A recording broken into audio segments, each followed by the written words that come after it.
Her secret online boyfriend crashed her marriage. Part 2. 9 months had passed since the chaotic day Ava's wedding to Daniel fell apart in front of the whole town.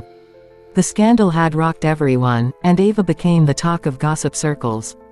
But love has a strange way of clouding judgment, and despite the disaster that day, Liam and Ava's relationship blossomed, or so it seemed. Liam swept her off her feet with grand gestures and promises of a life filled with adventure. It wasn't long before they eloped in a small, private ceremony. No fancy church, no prying eyes, just them. Ava thought she had finally found her fairy tale ending. But fairy tales often hide dark twists. The first few months were blissful, filled with laughter and romantic getaways. But soon, Liam's charm began to fade. He became possessive, controlling Ava's every move. What she wore, who she talked to, even when she could leave the house, it all had to be approved by Liam. The arguments started, small at first but quickly escalating.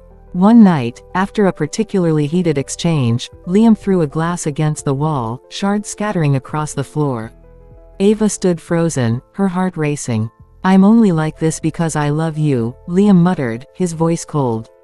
Ava endured the abuse for a year, hoping things would change, but they never did. One evening, as she stared at herself in the mirror, a shadow of the woman she used to be, she made a decision. It was over. The divorce was messy, but Ava walked away with her dignity intact, determined to rebuild her life. She found solace in her work, therapy, and the support of old friends. But there was one person she couldn't stop thinking about: Daniel. He had been the one constant in her life, the man who had loved her without conditions. Regret gnawed at her every day. She decided to find him, to make things right. But fate had other plans. When Ava tracked Daniel down, she discovered he had moved on. He was engaged to a beautiful, kind woman named Deborah. Their wedding was only weeks away. Desperation consumed Ava. "It can't end like this," she told herself. "I have to talk to him."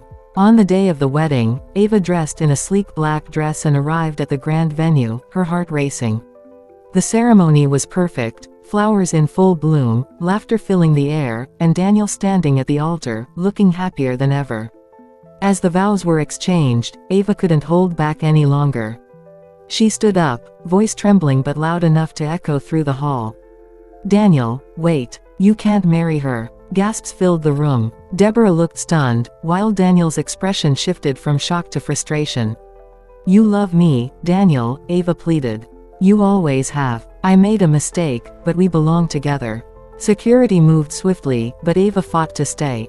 "Please, just listen to me," she cried as two guards grabbed her arms. Daniel's voice was firm. "Ava, it's too late. You made your choice, and I made mine.